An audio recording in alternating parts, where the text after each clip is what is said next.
Assalamualaikum warahmatullahi wabarakatuh. Perkenalkan, nama saya Gabrielia Yurika Kurniasari, NIM 122 kelas AKS 5A. Di sini saya melakukan teks video untuk memenuhi salah satu tugas dari UAS perpajakan yang isinya tentang teori penggelapan pajak, ilustrasi penggelapan pajak pada perusahaan multinasional, dan dampak kerugian perpajakan pada kasus. Yang pertama yaitu teori tentang penggelapan pajak. Penggelapan pajak atau tax evasion adalah tindakan melanggar hukum yang dilakukan wajib pajak dengan cara menyembunyikan, mengurangi, atau memalsukan data perpajakan untuk menurunkan pajak yang seharusnya dibayar. Tindakan ini dilakukan secara sengaja dan bertentangan dengan peraturan perundang-undangan.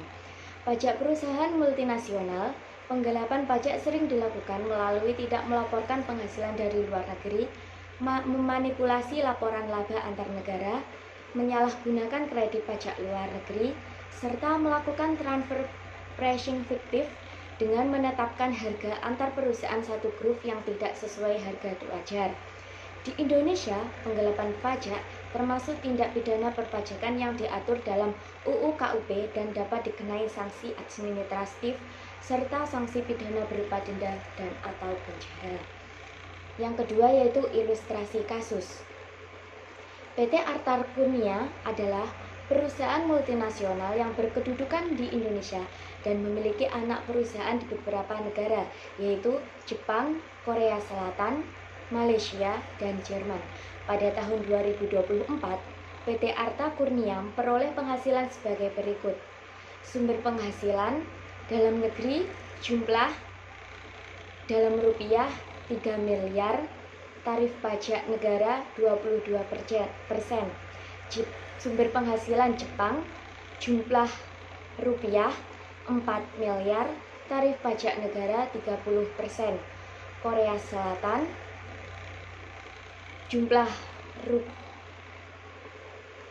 rupiah 2 miliar 500 juta, tarif pajak negara 25%. Sumber penghasilan Malaysia jumlah rupiahnya 3 miliar 500, tarif pajak negara 24%. Jerman jumlah penghasilan dalam rupiahnya 2 miliar, tarif pajak negaranya 30%. A.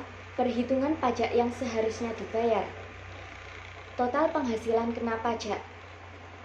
Total penghasilan kena pajak, kita tambahkan semua sumber penghasilan dari dalam negeri Jepang, Korea Selatan, Malaysia, dan Jerman, yaitu 3 miliar ditambah 4 miliar ditambah 2 miliar 500 juta ditambah 3 miliar 500 juta ditambah 2 miliar, hasilnya 15 miliar.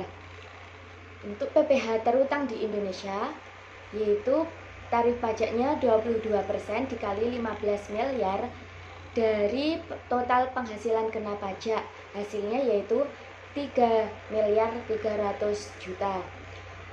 Untuk pajak yang dibayar di luar negeri, Jepang 30, tarifnya 30% dikali 4 miliar, yaitu sumber penghasilannya, hasilnya 1 miliar 200 juta.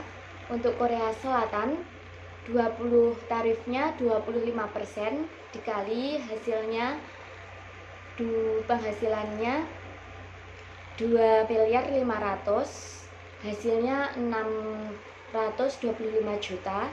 Malaysia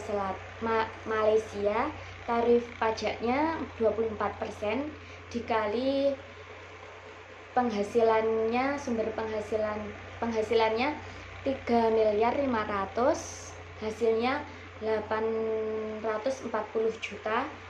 Jerman tarif pajaknya 30%, penghasilannya 2 miliar, hasilnya 600 juta. Jadi total kredit pajak luar negeri yaitu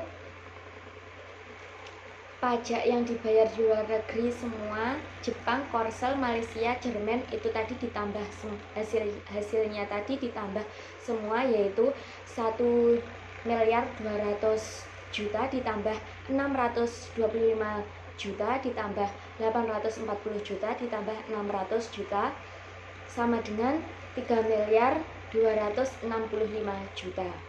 Untuk PPh yang masih harus dibayar di Indonesia, PPh terutang di Indonesia dikurangi total kredit pajak luar negeri, yaitu 3.300.000.000 dikurangi 3.265.000.000 sama dengan 35 juta. B. Praktik penggelapan pajak yang dilakukan PT Arta Kurnia. Dalam pelaporan SPT tahunan, PT Arta Kurnia tidak melaporkan penghasilan dari Jerman. Penghasilan dari Jepang dilaporkan hanya sebesar 2 miliar. Perhitungan setelah penggelapan pajak. Penghasilan yang dilaporkan dalam negeri 3 miliar, Jepang 2 miliar, Korea Selatan 2.500.000.000, Malaysia 3.500.000.000. Jika di total sama dengan 11 miliar. PPh terutang tarifnya 22% dikali 11 miliar dari hasil penghasilan yang dilaporkan sama dengan 2.420.000.000. Untuk kredit pajak luar negeri, Jepang tarif pajaknya 30% dikali 2 miliar penghasilannya sama dengan 600 juta. Korea Selatan 25, tarifnya 25% dikali penghasilannya 2.500.000.000 sama dengan 625 juta. Malaysia tarif pajaknya 24% dikali penghasilannya 3.500.000.000 sama dengan 840 juta. Total kredit pajaknya yaitu semua kredit pajak luar negeri ditambah 600 juta ditambah 625 juta ditambah 840 juta sama dengan 2.065.000.000. PPh yang dilaporkan yaitu PPh terutang dikurangi total kredit pajak 2.420.000.000 dikurangi 2.065.000.000 sama dengan 355 juta. Yang C yaitu kerugian negara akibat penggelapan pajak. Pada pajak seharusnya dibayar yaitu 35 juta, pajak yang dilaporkan yaitu 355 juta.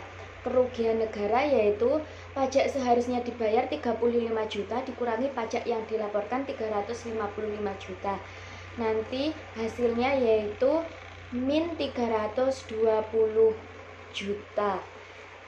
Jadi kerugian negara yaitu 320 juta. Yang ketiga yaitu dampak kerugian perpajakan pada kasus. Penerimaan negara berkurang akibat kerugian perpajakan, mengurangi dana untuk pembangunan infrastruktur dan fasilitas publik. Wajib pajak patuh merasa tidak adil saat melihat penghindaran pajak. Persaingan usaha menjadi tidak sehat karena yang tidak bayar pajak punya biaya lebih rendah. Kepercayaan masyarakat terhadap sistem perpajakan melemah akibat pengawasan yang buruk. Itu tadi sedikit teks video dari saya untuk tugas dari UAS perpajakan. Jika ada kurang lebihnya saya mohon maaf dan saya ucapkan terima kasih. Wassalamualaikum warahmatullahi wabarakatuh.